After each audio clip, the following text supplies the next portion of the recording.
네, 미성년자 11명을 성폭행한 혐의로 징역 15년을 선고받고 복역 중인 김근식이 오는 17일에 출소합니다. 시민들의 불안감은 커지고 있는 상황인데요. 오늘 별상훈 프로파일러와 함께 관련 내용들 짚어보도록 하겠습니다. 어서 오시죠. 안녕하세요. 예, 말씀드린 것처럼 미성년자 성폭행범 김근식이 오는 17일에 출소를 합니다. 10여 년 전에 11명의 미성년자를 연쇄 성폭행한 혐의로 징역 15년을 선고받고 복역 중이었죠. 예, 김근식의 범죄 경력은 2000년에 드러납니다. 2000년에는 2명의 10대 중반이라고 추정이 되는데요. 그때 2명을 성범죄를 저지르고 5년 6개월을 형을 살고 그 출소한 지 보름 이내에 지금 말씀하신 2006년도에 11명, 무려 11명인데 나이대가 최저가 9살부터 17살 형태인데요. 이런 형태의 미성년자 성범죄, 연쇄 성범죄범은 세계적으로 또 그 사례가 희귀합니다. 미국 같은 데서도 아무리 많다 하더라도 미성년자 연쇄 성범죄범은 상당히 그만큼 매우 위험한 부분이고 또 하나는 이 퇴행성 부분인데요.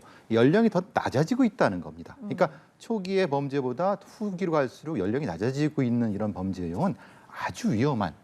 근데 지금 2006년, 그러니까 15년인데 그만 2022년 올해 10월에 출소하게 되는 겁니다. 예, 시민들의 불안감은 계속 커질 수밖에 없는 것 같습니다. 말씀해주신 것처럼 2000년대 그 미성년자를 성폭행한 혐의로 5년 6개월을 받았는데 또 출소 후 보름이 안 돼서 또 이 성범죄를 저지르지 않았습니까? 그렇기 때문에 아무래도 출소를 이번에 해도 재범 가능성이 있을 것 같다라는 많은 우려들이 있는 것 같습니다. 네, 제가 일할 2000년대 후반쯤에 도입된 것이 이제 성범죄자 재범 가능성 지표라는 것을 개발을 했는데요. 재범 가능성 지표는 3가지 정도 있습니다. 폭력 범죄 재범 가능성 지표가 있고 성범죄자 재범 가능성 지표가 있고 그다음에 청소년 아동을 대상으로 성범죄 지표가 있는데 이 경우 김근식의 3개 모두에 대해서 고득점, 아주 높은 점수가 존재하고 그러니까 폭력 범죄이면서 일반 성범죄 플러스 이 아동 성범죄까지 높은 점수 자체도 거의 만점 수준이고 더 중요한 것은 이 김근식이 그 안에서 어떤 법무부에서 진행하는 프로그램 중에 같이 그 프로그램을 진행하고 있는 사람을 공격적으로 대했다고 하는 것은 그 프로그램 자체를 대하는 방식이나 어쩌면 인식 자체가 매우 위험하다. 그러니까 사실은 저 걱정되는 거는 이런 범죄자를 이게 사회에 내보내도 되는가라고 하는 물론 이제 법무부는 지금 출소 전까지 위험을 낮추는 노력하고 있다고 하는데 그건 전혀 모르시는 말씀입니다. 왜냐하면은 이런 종류의 아동성 연쇄성범죄자들은 위험성 자체가 경감되지 않습니다.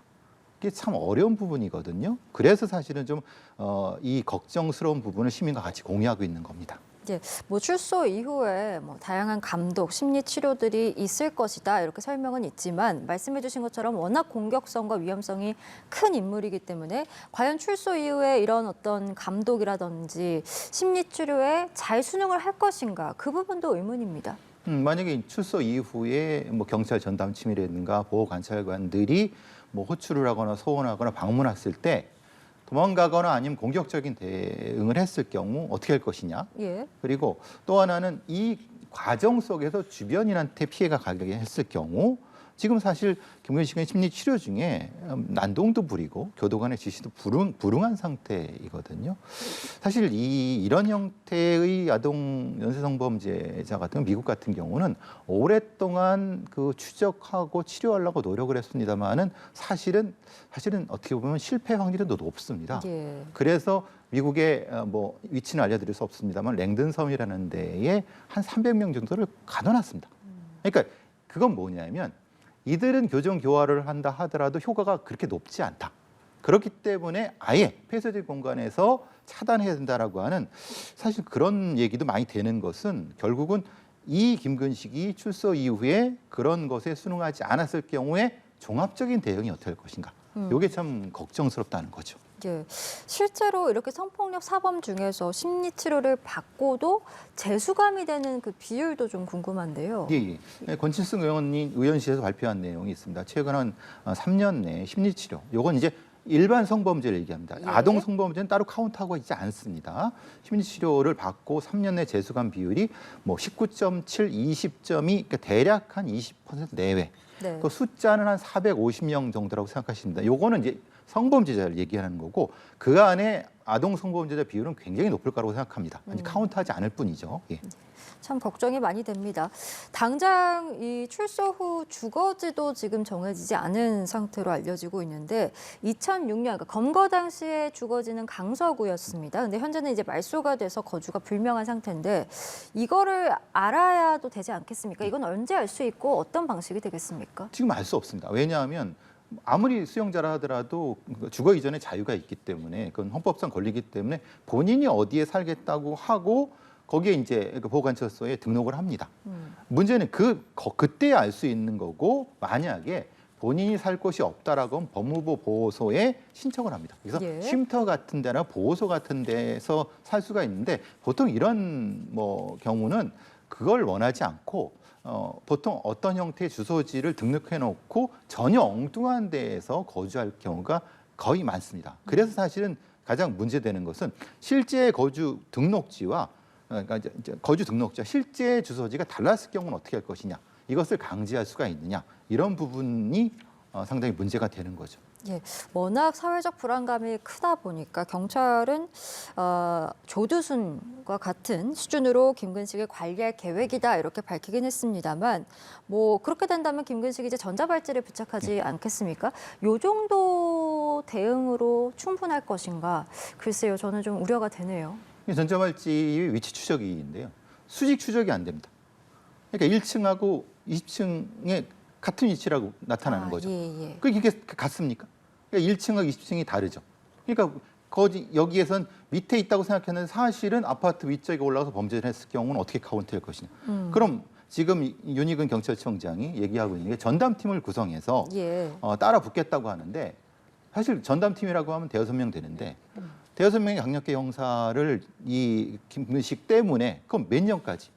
그럼 10년을 할 것입니까? 5년을 할 것입니까? 이게 사실은 너무 좀 죄송한 말씀입니다만 윤희근 청장이 허황된 얘기다. 예. 이런 얘기도 많이 나옵니다. 물론 그분 말씀이 허황된 얘기가 아니라 상당히 이건 그냥 급조한 대책이 아니냐. 그러지 말고 오히려 법무부의 보호관찰관이라든가 경찰의 어떤 걸 좀 종합적으로 해서 현실적인 걸 내놔야 되지 않느냐.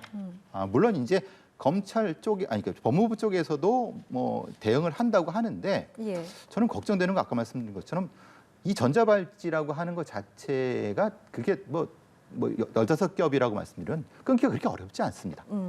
그럼 어느 공간 속에 있어 끊고 달아나서 성범죄 저질렀을 경우 그 대안이 뭐냐? 이 부분에 대해서는 좀 면밀한 것이 필요하다는 거죠. 예. 참 들을수록 걱정이 더 됩니다. 치료 감호에 대한 부분도 좀 얘기를 나눠보고 싶습니다. 치료 감호에 대한 관심이 점점 높아지고 있는데 법무부는 일단 출소한 뒤에도 치료를 감호할 수 있도록 법을 고치겠다 이렇게 예고를 했고 개정안이 시행이 된다면 이미 형이 신고됐던 그 아동 성범죄자들도 치료를 감호를 받을 수 있게 되는 것인지 그 부분도 좀 궁금합니다. 가능하죠. 왜냐하면 지금 수용 중인 건 가능합니다. 수 있습니다. 예. 근데 출소한 사람한테 가느냐가 문제이죠. 지금 김근식은 출소입니다. 근데 지금 법은 개정돼 있지 않고. 예. 그럼 이 내용은 김근식한테 적용이 안 되는 겁니다. 그러니까 말하자면은 사실 이렇게 얘기하려고 했으면 김근식이 교도소에 있을 때 이 법이 고쳐졌어야 되는 거죠. 그래야지 치료 감호가 가능한데 김근식은 내일 모레 나옵니다. 지금 이 법 뭐 한다고 하는 것은 적용이 안 되는 겁니다. 이거는 말 그대로 언론의 립서비스 정도밖에 안 되는 거고 예. 중요한 것은 이것이 아니라 출소한 이후에 사후 보완 처분으로서 김근식을 어떻게 할 것인가에 대한 대안을 내야 되는 건데 지금 치료 감호 문제는 여기하고 전혀 관계가 없습니다. 그렇기 때문에 김근식 출소 후에 좀 보호 수용제에 대한 언급들도 나오고 있는 것 같습니다. 이 방안은 좀 괜찮다고 근데 보십니까? 보호 수용제도 이건 사후 입법이죠. 지금 민간인이 된 김근식을 보호 수용한다고 다시 그건 사실 이중 처벌이 될 수 있다는 것 때문에 아마 이건 위헌 논란이 분명히 발생할 수 있는 거고요. 그래서 대안이라고 하는 것이 본인의 어떤 요청이라든가 본인의 설득 하에서 화학적 거세라든가 아니면은 무엇인가 다른 형태의 대안이 필요하니까 지금 말씀하신 대안은 사실은 이건 김근식한테 적용이 되는 대안이 아닙니다. 예. 앞서 일단 법원은 김근식 출소 후에 오후 10시부터 청소년 아동의 그 등교 시간인 오전 9시까지 외출을 제한하겠다 이렇게 밝힌 상황입니다. 그런데 이것 또한 조금 아쉬운 게 학교 시간이 빠져 있고요. 뭐 인터넷 채팅 같은 요즘에 SNS를 통해서도 접근이 워낙 쉽기 때문에 이런 부분에 대한 우려도 많이 있는 것 같습니다. 좀 어떤 대안이 필요하다라고 보시는지요? 저는 제발 법원의 판사님들이 이 김근식이 어떤 범죄를 했는지 좀 기록이라도 확인하고 말씀하셔. 김근식의 범행 시간이요. 몇 시인지 아십니까? 오후 1시, 오후 4시입니다. 예. 그럼 지금 이거는 밤 10시부터 오전 1시. 이게 빠져 있네요. 그렇죠. 예, 이게 예. 최소한 김근식이 어떤 범행 패턴을 가지고 있는지 좀 제발 판사님들이 이걸 보시고 말씀을 하셔야 되는 거라고 생각했는데 전혀 엉뚱한 시간대 김근식은요 야밤에 범행을 하는 범인이 아닙니다. 특히 아동 성범죄는 절대 야밤에 범행하지 않습니다.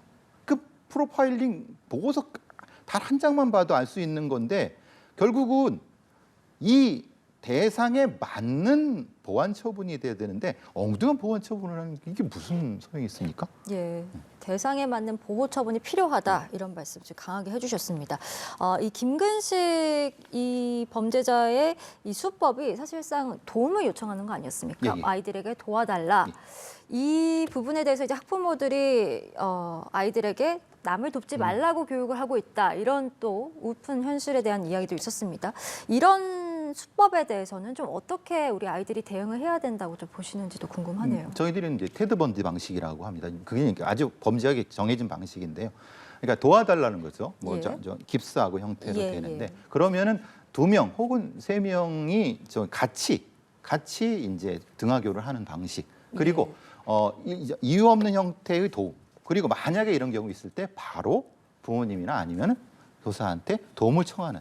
그러니까 이걸 명심시켜야 되는 거죠. 이거는 네. 흔히 말하는 도움을 청하는 일반 형태의 선의하고는 관련이 없는 부분이기 때문에 분명히 우리 아이들한테 가르쳐줘야 됩니다. 예, 알겠습니다. 오늘 이제 김근식 출소를 앞두고 배상훈 프로파일러와 관련 소식들 좀 다뤄봤습니다. 오늘 말씀 여기까지 듣겠습니다. 고맙습니다. 감사합니다.